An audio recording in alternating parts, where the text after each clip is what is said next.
So, dumating na ako dito ngayon sa farm. Kanina bago mag 10 o'clock, nandito na ako. Then, i-check ko yung area. Nahulog yung mga damit na nilabhan ko. And then, walang internet dito, walang wifi.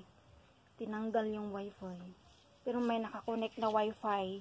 Diretso siguro ito doon kinabalong. Kina Juby. And then, pero dito, walang internet.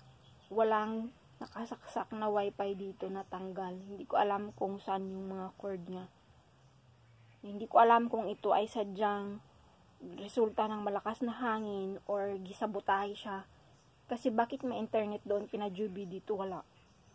Walang gumagana na TV na digital screen. And then, may nakasaksak dito. It was second time ko nakita yung cellphone ng yung tagapag-alaga ng BB dito sa kabila kina Sherwin nga Fernandez at saka kay Sheila na yung police.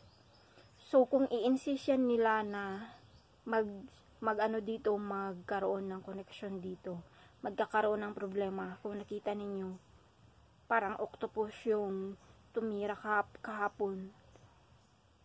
So, this is the reflection of the connection papunta ito doon sa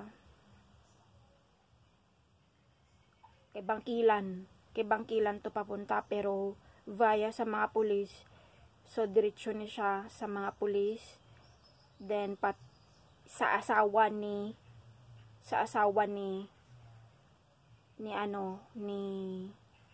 Nemia Salvacion. Ito ang mag-connect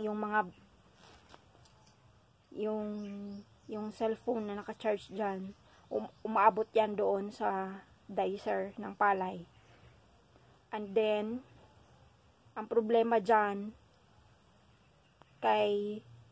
sa tubig yan ba? Kung alam nyo, kung nakita ninyo, abnormal yung flow ng current ng tubig.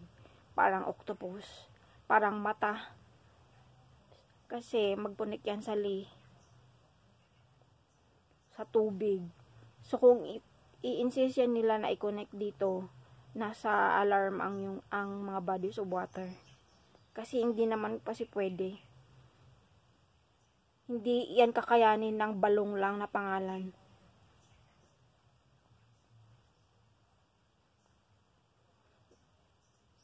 Yan kasi ang problema, kasi gusto nila makuha yung totoong asawa. Wherein, ang asawa yan nila lumalabas na best friend ng kanilang asawa. Kulang na lang ako ang iuwi dito. Kaya para makakuha nila yung benefit sa mga asawa nila.